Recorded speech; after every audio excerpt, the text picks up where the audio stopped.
भारतीय संविधान के इससे पहले के वीडियो में हम भाग 11 की चर्चा किए थे। आज जो हम चर्चा करेंगे वह भाग 12 है, जिसकी चर्चा है देखेंगे तो आर्टिकल 264 से 300 क के बीच में की गई है और इसमें वित्त, संपत्ति और संविदा की बात की गई है, अर्थात फाइनेंस, प्रॉपर्टी और कॉन्ट्रैक्ट की बात की गई है।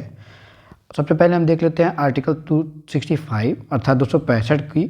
तो इसमें बताया गया है कि जब तक संसद या राज्य विधानमंडल कोई कानून नहीं बना देता है तब तक कोई भी टैक्स नहीं लगेगा, किसी प्रकार की कर की व्यवस्था नहीं की जाएगी।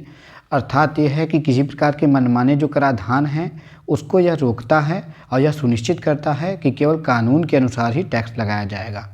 अर्थात विधि के बिना कोई भी कानून जो टैक्स है उसका अधिरोपण नहीं किया जाएगा। उसके बाद आगे बढ़ते हैं, हम आर्टिकल 266 देखते हैं। तो 266 1 और 266 2, इसमें दो जो हमारी निधि हैं उनकी चर्चा की गई है। उसके बाद 267 भी देखेंगे, उसमें भी एक इमरजेंसी जो निधि है उसकी चर्चा की गई है। तो 266 में जो है भारत की संचित निधि जो कंसोलिडेटेड फंड ऑफ इंडिया होता है उसकी चर्चा की गई है। और इस खाते का उपयोग जो है यह भारत सरकार विभिन्न खर्चों को कवर करने के लिए करती है और संसद के सहमति के बिना संसद की अनुमति के इस खाते से कोई पैसा निकाला नहीं जा सकता। और यह खाता जो था इसमें 5 करोड़ की व्यवस्था की गई थी 2005 से पहले, जिसे बाद में बढ़ाकर 500 करोड़ रुपए तक कर दिया गया। और जज, राष्ट्रपति, सांसद आदि जो हैं इनके वेतन जो दी जाती है वह कहाँ दी जाती है, तो भारत की संचित निधि से दी जाती है। और जो भी वेतन इस संचित निधि से दिया जाता है या भारत की संचित निधि से दिया जाता है उसको कभी भी रोका नहीं जाता है। और जो देश का कर्ज होता है उसे भी भारतीय की संचित निधि से ही भरा जाता है। उसके बाद आर्टिकल 266 2 देखेंगे तो भारत की लोक लेखा निधि जो पब्लिक अकाउंट ऑफ इंडिया होता है उसकी चर्चा है। और यह लेन देन के प्रवाह को ध्यान में रखते हुए इसको लिया जाता है और सरकार केवल इसमें एक बैंकर के रूप में कार्य करती है। और व्यय के लिए जो संसदीय प्राधिकरण होता है उससे अनुमति की आवश्यकता नहीं है। ये नहीं है कि संसद से अनुमति लीजिए तब आप इसमें व्यय कीजिए। लोक लेखा निधि है और पब्लिक अकाउंट ऑफ इंडिया से कोई भी व्यय करना है तो उसके लिए संसद की अनुमति आवश्यकता नहीं पड़ती है। उसके बाद आर्टिकल 267 है, यह काफ़ी इंपॉर्टेंट आर्टिकल है। आर्टिकल 266 और 267 दोनों इंपॉर्टेंट है, लेकिन 267 काफ़ी इंपॉर्टेंट आर्टिकल है। इसमें आकस्मिक निधि की बात की गई है और कोई भी आकस्मिक स्थिति उत्पन्न होती है अगर भारत में तो इसी से धन निकाला जाता है। आप देखे होंगे कि कोविड अभी फैला था तो यह एक आकस्मिक स्थिति थी। तो आकस्मिक स्थिति की स्थिति में क्या होता है, इससे धन निकाला जाता है। और जो भारत की आकस्मिक निधि अधिनियम 1950 है उसके अनुसार आर्थिक मामलों के विभाग के सचिव जो होते हैं को निधि के किसी भी निकासी से पहले अपनी स्वीकृति प्रदान करनी पड़ती है। जो इसके सचिव होते हैं उसको स्वीकृति प्रदान करनी पड़ती है। और 2005 में इस फंड का जो विस्तार है 5 करोड़ से 500 करोड़ रुपए किया गया। और उसके बाद हालिया में जो 2021 का वित्त विधेयक था उसमें जो है 500 करोड़ से बढ़ाकर इसमें 30,000 करोड़ रुपए तक कर दिया गया, क्योंकि इमरजेंसी फंड धीरे धीरे बढ़ रहा है इसलिए इसे 30,000 करोड़ रुपए तक कर दिया गया है। उसके बाद हम देखते हैं तो हमारी कितनी निधियाँ हैं, कौन कौन संचित में इनकी चर्चा है। तो देखिए संचित निधि, सार्वजनिक निधि जिसे हम पब्लिक फंड कहते हैं, उसके बाद फिर आपातकालीन निधि जो होती है आपात निधि जिसे कहते हैं। तो 266 1 में संचित निधि की चर्चा है और इसमें खर्च से पहले जो है संसद की अनुमति की आवश्यकता पड़ती है। और उसके बाद से जो 266 2 है उसमें सार्वजनिक निधि की बात की गई है, पब्लिक अकाउंट ऑफ इंडिया की बात की गई है, जिसमें संसद की अनुमति की आवश्यकता नहीं पड़ती है। लेकिन 267 में जो होता है इसमें आपात निधि की बात की गई है और तुरंत खर्च तो होता है लेकिन बाद में अनुमति की आवश्यकता पड़ती है। और इसमें 500 करोड़, बाद में अभी जो है 30,000 करोड़ रुपए तक का प्रावधान किया गया है। और इसमें अप्रत्याशित व्यय को कवर किया जाता है, इसमें समस्त व्यय को कवर किया जाता है। आय जो होता है कर और गैर कर राजस्व होता है उससे होता है। और समेकित निधि के अंतर्गत जो है सार्वजनिक धन के अलावा अन्य जो होता है उसमें सार्वजनिक निधि में होता है। उसके बाद हम देखते हैं आर्टिकल 280 जो काफ़ी इंपॉर्टेंट आर्टिकल है और इसमें वित्त आयोग जो फाइनेंस कमीशन ऑफ इंडिया है उसकी बात की गई है। और यही सिफारिश करता है कि जो टैक्स है उसका रेवेन्यू किस प्रकार से बाद में बंटवारा होगा, किस प्रकार से होगा। तो इसका गठन कौन करते हैं, तो इसका गठन देखेंगे तो अब राष्ट्रपति द्वारा किया जाता है। और इसका कार्यकाल कितना होता है, तो इसका कार्यकाल मात्र 5 साल होता है। और अगर इनके सदस्यों की योग्यता की बात करते हैं, 2 अध्यक्ष होते हैं, इनकी योग्यता की बात करते हैं तो सुप्रीम कोर्ट के जज के बराबर इनकी योग्यता होनी चाहिए। और जो प्रथम वित्त आयोग था उनके अध्यक्ष की बात करते हैं तो केसी नियोगी जो थे वो प्रथम वित्त आयोग के अध्यक्ष थे। ये काफ़ी इंपॉर्टेंट नाम है कि प्रथम वित्त आयोग के अध्यक्ष कौन थे, तो केसी नियोगी जी थे। और उसके बाद फिर अब देखेंगे इनका कार्य क्या होता है। तो कार्य होता है कि राज्य सरकार व केंद्र सरकार के बीच जो टैक्स है उसका बंटवारा किस प्रकार से किया जाए, तो वही इसका कार्य होता है। और कुछ वित्त आयोग जो रहे हैं उनके अध्यक्ष जो रहे हैं, तो 13वें वित्त आयोग के अध्यक्ष कौन रहे हैं, तो विजय केलकर जी रहे हैं। 14वें वित्त आयोग के अध्यक्ष YV रेड्डी जी रहे हैं। और 15वें वित्त आयोग जो अभी जो चल रहा है, तो ये कुछ दिन पहले जो था गठित हुआ था 16वें से पहले, तो यानी सिंह जी थे और इन्होंने कुछ सिफारिशें भी की थी। तो देखिए 2 प्रकार के जो टैक्सेशन हैं उनको बांटने के लिए 2 प्रकार का तरीका अपनाया जाता है। एक वर्टिकल अप्रोच अपनाया जाता है, एक हॉरिजॉन्टल अप्रोच अपनाया जाता है। देखिए वर्टिकली देखेंगे तो केंद्र और राज्यों के बीच जो कर की हिस्सेदारी होती है, तो 15वें वित्त आयोग ने वर्टिकल हिस्सेदारी कितना दी है, तो 41% रख दी है। और यह पिछले जो 2020-21 में दी गई थी अंतरिम रिपोर्ट उसी के समान थी। और जो पिछला पूल था वो 42% था। लेकिन बाद में हुआ क्या कि देखिए जम्मू कश्मीर जो है 2 केंद्र शासित प्रदेशों में लद्दाख और जम्मू कश्मीर में बट गया। तो इसी के मद्देनज़र 1% जो उसका हिस्सा था, जो 42% था, उसका 1% हिस्सा सभी राज्यों से लेके जो है जम्मू कश्मीर और लद्दाख को दे दिया गया। तो अब कितना बचा है, तो 41% बचा है। तो कितना परसेंट हिस्सा दिया जाता है, तो 41% हिस्सा दिया जाता है टैक्स का। और देखिए हॉरिजॉन्टल अप्रोच में ये देखा जाता है कि कौन कौन सी स्थितियाँ हैं जिनको देख के हम कर का डिवीज़न करेंगे। तो देखिए इसमें 14वां फाइनेंस कमीशन जो था और 15वां फाइनेंस कमीशन जो था, उनकी दोनों की तुलना करेंगे। तो देखिए इनकम डिस्टेंस जितना रेवेन्यू आता है उसके आधार पे 14वां जो था वो 50% देता था, लेकिन 15वें में क्या है, तो 45% दिया जा रहा है। एरिया के अनुसार जो है 14वें में भी 15% और 15वें में भी 15% दिया जा रहा है। और जो पॉपुलेशन था तो 1971 का लिया गया था, किसमें 14 जो हमारा 14वां फाइनेंस कमीशन था 17.5% दिया जाता था इसमें। और जो वर्तमान में देखेंगे तो 2011 का जो एरिया का जो पॉपुलेशन था उसके हिसाब से देखेंगे तो 10% जो है 14वां फाइनेंस कमीशन देता था, लेकिन अब जो है इसने बढ़ा दिया है, 15% कर दिया है।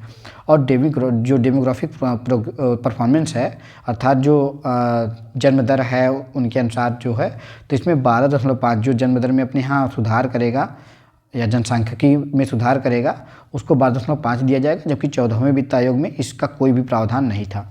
उसका फॉरेस्ट कवर को देखते हुए अगर देखेंगे आप तो केवल इसमें देखिए 14वें वित्त आयोग में केवल फॉरेस्ट कवर को देखा जाता था, तो इसमें 7.5% दिया गया था।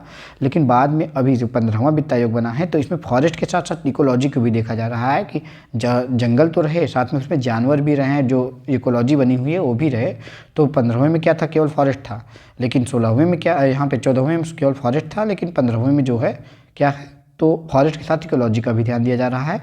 और टैक्स और जो फिजिकल एफर्ट है उसके आधार पे 2.5% 15वें वित्त आयोग की सिफारिश पे है। इस प्रकार से 100% टोटल हैं जो 100% दिया जाता है, इस प्रकार से दिया जाता है। तो यही तरीका है हॉरिजॉन्टल अप्रोच का, किस प्रकार से किन किन आधारों पे जो है जो टैक्स होगा उनका बंटवारा किया जाएगा और राज्यों को जो पैसे हैं वो दिए जाएंगे। उसके बाद हम देखते हैं कि केंद्र सरकार ने अभी हाल ही में जो है देखेंगे तो 16वें वित्त आयोग का गठन किया है। तो इसमें आप देखेंगे तो 31/12/2023 को इसका गठन किया गया है। और जो अरविंद पनगड़िया जी थे, यहाँ पे आप देखेंगे तो जो नीति आयोग के पूर्व उपाध्यक्ष थे, इनको क्या किया गया है, तो 16वें वित्त आयोग का अध्यक्ष बनाया गया है। और उसके बाद फिर श्री अजय नारायण झा जो 15वें वित्त आयोग के पूर्व सचिव थे, उनको पूर्णकालिक सदस्य बनाया गया है। उसके बाद फिर श्रीमती जो एनी जॉर्ज मैथ्यू हैं, ये पूर्व विशेष सचिव रही हैं व्यय की, तो इनको पूर्णकालिक सदस्य बनाया गया है। उसके बाद फिर डॉक्टर निरंजन राजाध्यक्ष थे जो हैं, इनको बनाया गया जो कार्यकारी निदेशक है अर्थ ग्लोबल के। उसके बाद फिर डॉक्टर सौम्य कांति घोष, इनको बनाया गया है जो भारतीय स्टेट बैंक समूह के मुख्य आर्थिक सलाहकार के रूप में रही हैं।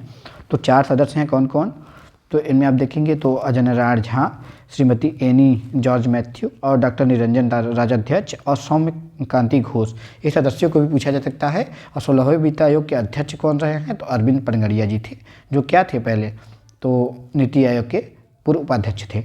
उसके बाद हम देख लेते हैं जो हमारा आप देखेंगे तो 16वें वित्त आयोग के रूप में देखेंगे तो अध्यक्ष कौन है, अरविंद पनगड़िया जी हैं। और इसका गठन कब किया गया, तो 31 दिसंबर सन 2023 को किया गया। और इस आयोग को 1 अप्रैल 2026 से शुरू किया जाएगा और आगे आने वाले 5 साल की अवधि तक इसको जारी रखा जाएगा। और ये करेगा क्या कि तो केंद्र और राज्यों के बीच कर राजस्व साझाकरण फार्मूले की सिफारिश करने के लिए इसको काम सौंपा गया है। उसके बाद देखिए आर्टिकल जो 300 क है ये बाद में जोड़ा गया था जब 44वां संविधान संशोधन हुआ था, जब संपत्ति के अधिकार को भारतीय संविधान के मूल अधिकार जो फंडामेंटल राइट था उसमें से हटा दिया गया था। तब उसके बाद फिर इसको लाया गया था कि 300 का आर्टिकल को या 300A आर्टिकल को, और ये जो संपत्ति का अधिकार पहले मूल अधिकार हुआ करता था इसे बाद में कानूनी अधिकार बना दिया गया। तो कब लाया गया था? 44वें संविधान संशोधन 1978 के द्वारा। तो ये कुछ इंपॉर्टेंट आर्टिकल थे जो आपवित्त संबंधित थे मामले उनमें थे। तो उसके बाद आगे हम देखते हैं कि सेंट्रल और स्टेट रिलेशन पे कुछ समितियां बनी थी। वो कौन कौन सी समितियां थी? तो देखिए, एक शीतलवाड़ समिति थी, उसके बाद फिर राजमन्नार समिति थी, और सरकारिया आयोग था वह था, उसके बाद फिर पूंछी आयोग था। तो देखिए, एक क्रम वाइज हैं, इनको याद करने का जो ट्रिक है वह ट्रिक है शीतल राज सर से पूछो। तो शीतल से हो जाएगा शीतलवाड़ समिति यहाँ पे, जो 1966 में गठित हुई, 1969 में अपनी रिपोर्ट दी थी। उसका राजमन्नार समिति है जो 1969 में गठित हुई थी। फिर सरकारिया आयोग है, 1993 में इसका गठन किया गया था। और फिर यहाँ पे पूंछी आयोग है जिनका गठन आगे किया गया था 2007 में, 2007 के आसपास में किया गया था। तो ये प्रमुख आयोग थे जिनका गठन बाद में किया गया। और इनसे जुड़े जो प्रावधान हैं इनकी अगर हम चर्चा करें तो देखिए, जो शीतलवाड़ समिति थी तो इसके बारे में जान लेते हैं कि केंद्र राज्य संबंधों में सुधार के लिए बनाई गई थी। और इसका गठन जो है अगर देखेंगे तो प्रशासनिक सुधार आयोग जो था 1966-69 में, उसने साल 1966 में किया था। और इस समिति ने संविधान की सीमाओं के अंदर राज्यों को ज़्यादा आज़ादी देने की सिफारिश की थी कि संवैधानिक सीमा भी रहे और उसके बाद फिर ज़्यादा आज़ादी भी दी जाए। और MC शीतलवाड़ जो थे वह क्या थे? तो इसके अध्यक्ष थे। और यही जो थे क्या थे? भारत के पहले अटॉर्नी जनरल थे और पहले विधि आयोग के अध्यक्ष भी थे। तो MC शीतलवाड़ कौन थे? तो जो हमारे यहाँ पे था शीतलवाड़ समिति के अध्यक्ष थे, उसके बाद फिर पहले अटॉर्नी जनरल भी थे, पहले विधि आयोग भी थे। और शीतलवाड़ समिति देखिए 1966 में प्रशासनिक सुधार आयोग के द्वारा गठित किया गया था। उसका फिर केंद्र राज्य संबंधों में सुधार के लिए अध्ययन और सिफारिशों के लिए इसका गठन किया गया था। और समिति ने जो सिफारिश की थी कि राज्यों को अधिक स्वायत्तता देने की सिफारिश इन्होंने की थी। उसके बाद जो देखेंगे तो राजमन्नार समिति है। तो राजमन्नार कमेटी देखिए, इसके पीछे भी कुछ इतिहास रहा है कि केंद्र और राज्य सरकारों के बीच उपजे टकराव की स्थितियों के समाधान के लिए वर्ष 1969 में जो है DMK के नेतृत्व में, तमिलनाडु में DMK के नेतृत्व में राज्य सरकार द्वारा 3 सदस्यीय समिति का गठन किया गया था, जिसमें डॉक्टर VP राजमन्नार इसके अध्यक्ष थे। और इस समिति ने बहुत सिफारिशें की थी, जिसमें एक अंतर्राज्यीय परिषद के गठन की बात की थी। योजना आयोग का स्थान एक सांविधिक निकाय के रूप में, संविधि जो निकाय है, सांविधिक निकाय उसके रूप में लिया जाए। उसका वित्त आयोग को एक स्थायी निकाय बनाने के लिए भी बात किया।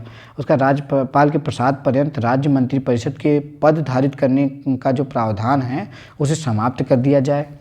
और उसके बाद फिर जो मंत्रिपरिषद था वो राज्यपाल के प्रसाद पर्यंत जो कार्य करता था उसे समाप्त करने की बात की। और उसके बाद संघ सूची और समवर्ती सूची के कुछ विषयों को राज्य सूची में हस्तांतरित करने के लिए भी कुछ कहा गया। उसका फिर राज्यों को अवशेषित शक्तियाँ प्रदान करने की बात की गई। उसका किंतु यहाँ पे दो सबसे बड़े जो महत्वपूर्ण सिफारिशें क्या थी? तो एक अखिल भारतीय सेवाएं जो थी IAS, IPS, AFS को समाप्त कर दिया जाए, ये पहला सिफारिश था। उसके बाद अनुच्छेद 356, 357 और 365 जो राष्ट्रपति शासन से संबंधित है को पूर्णतया समाप्त कर दिया जाए, इसकी भी बात की थी। और सरकार ने ये जो समिति थी यहाँ पे आप देखेंगे राजमन्नार समिति, इसकी सिफारिशों को स्वीकार नहीं किया था। उसके बाद आगे बढ़ते हैं हम और उसका सरकारिया आयोग की बात करते हैं। तो 1960 के दशक में जो उत्तरार्ध से भारत में राजनीति के केंद्र और राज्य संबंधों में मधुरता में कमी देखने को मिल रही थी। इसका एक बड़ा कारण क्या था कि आज़ादी के आरंभ के दशकों में केंद्र सरकार और वह अधिकांश राज्यों में कांग्रेस पार्टी का ही वर्चस्व रहा, किंतु धीरे धीरे जो था कांग्रेस पार्टी का वर्चस्व जो था वो कमी आई और क्षेत्रीय पार्टी का उद्भव हुआ। कई राज्यों में जो है क्षेत्रीय पार्टियां जो हैं जीतने लगी। तो इसने केंद्र और राज्यों के बीच जो है टकराव को जन्म दिया था। उसके बाद केंद्र और राज्य सरकारों के बीच निरंतर बढ़ते टकराव के कारण जो है 1983 में सरकारिया आयोग का गठन किया गया था। और इसी का आधारशिला क्या रखा था? तो जो सेंटर है और स्टेट है उसके बीच टकराव ही जो थे, क्योंकि देखिए बाद में जो है सभी स्टेट में कांग्रेस की शासन रह नहीं गया। और धीरे धीरे जब कांग्रेस का शासन समाप्त हुआ तो राज्यों और केंद्रों के बीच में जो टकराव था उसके लिए सरकारिया आयोग का गठन किया गया। मतलब सरकारों के बीच में, केंद्र और राज्य सरकारों के बीच में जो टकराव था उसके लिए सरकारिया आयोग का गठन किया गया। तो इसकी कुछ प्रमुख सिफारिशें जो थी वह थी कि जब स्थायी अंतर्राज्य परिषद का स्थापना की बात आती है तो अनुच्छेद 356 को सावधानी से इस्तेमाल किया जाए। उसका अखिल भारतीय सेवा जो संस्था है उसको मजबूत किया जाए और विधायिका को अपनी अवशिष्ट शक्तियाँ रखनी चाहिए और जो राज्य विधेयकों पर राष्ट्रपति के वीटो के कारणों को सार्वजनिक किया जाना चाहिए और उसके बाद फिर राज्यों को सहमति के बिना केंद्र को अपने सशस्त्र बलों को तैनात करने में सक्षम होना चाहिए और दूसरी ओर जो राज्यों से परामर्श किया जाना चाहिए, मतलब कि राज्यों से भी परामर्श करना चाहिए। उसका राज्यों के राज्यपाल की नियुक्ति से पहले मुख्यमंत्री से परामर्श की प्रक्रिया जो है संविधान में निर्धारित की जानी चाहिए और उसके बाद फिर राज्यपालों की जो 5 साल की कार्यकाल सीमा हो वो तय होनी चाहिए। ये नहीं कि बीच में उनको डर लगा रहे कि हटा दिया जाए और भाषाई अल्पसंख्यकों के लिए एक आयुक्त नियुक्त किया जाना चाहिए, यह भी बात इसमें किया गया था। उसके बाद है जो पुंछी आयोग है, जो पुंछी आयोग जिसे कहते हैं हम, 2007 में इसका गठन किया गया था। तो केंद्र और राज्यों के बीच जो संबंध हैं उनकी समीक्षा के लिए उच्चतम न्यायालय के भूतपूर्व मुख्य न्यायाधीश थे मदन मोहन पुंछी, इनकी अध्यक्षता में एक आयोग का गठन कब किया गया था तो 2007 में किया गया था। इस आयोग ने अपनी रिपोर्ट 2010 में प्रस्तुत की थी और इसकी कुछ सिफारिशें जो थी, रिकमेंडेशन, उनकी बात करें तो देखिए राज्यपालों को जो है 5 साल कार्यकाल देकर महाभियोग प्रक्रिया के माध्यम से उन्हें हटाकर संघ को राज्यों को आवंटित क्षेत्रों में संसदीय सर्वोच्चता स्थापित करने में बेहद सतर्क रहना चाहिए और उसके बाद फिर इनसे राज्यपालों की नियुक्ति करते समय ध्यान में रखे जाना चाहिए कि मानदंडों का एक नियम स्थापित किया जाए और वह राज्य के बाहर से कोई ऐसा व्यक्ति होना चाहिए जो निश्चित विषय में प्रसिद्ध हो और उसके बाद फिर वह एक ऐसे चरित्र होना चाहिए जिसका क्षेत्र में कोई राजनीतिक संबंध नहीं रहा हो। उसके बाद फिर हाल के दिनों में उन्हें जो राजनीति में शामिल नहीं होना चाहिए था। उसका सरकार को 5 साल का निश्चित कार्यकाल सौंपा जाना चाहिए। राज्यपाल राष्ट्रपति के समान महाभियोग की प्रक्रिया के अधीन हो सके और ये नहीं कि जब मन करे तब हटा दिया जाए और राज्यपाल को मुख्यमंत्री के सदन पटल पर बहुमत का प्रदर्शन करने की आवश्यकता होनी चाहिए और उन्हें इसके लिए समय सीमा निर्धारित कर देनी चाहिए और उसके बाद फिर राष्ट्रपति के शासन को प्रभावित करने वाले निर्णय लेते समय बम्बई मामले के नियमों को ध्यान में रखना चाहिए। जो मुंबई राजन मामला था उसको ध्यान रखना चाहिए। उसके केंद्र राज्य संबंधों को बढ़ावा देने के लिए अंतर्राज्यीय परिषद, इंटर स्टेट काउंसिल जो होता है, उसका अधिक नियमित रूप से उपयोग किया जाना चाहिए। क्योंकि नियम कानून की ही बात की गई है, ज़्यादातर तो मामले थे और राज्यपाल के ऊपर थे। तो इस प्रकार से हमने देख लिया जो प्रमुख हमारे आयोग थे। तो कौन कौन से आयोग थे, तो ये 2007 में हो गया हमारा पुंछी आयोग, तो शीतलवाड़ समिति थी, उसका राजमन्नार समिति थी, सरकारी आयोग था पुंछी आयोग और कई आयोग भी थे जिनका गठन बाद में किया गया था।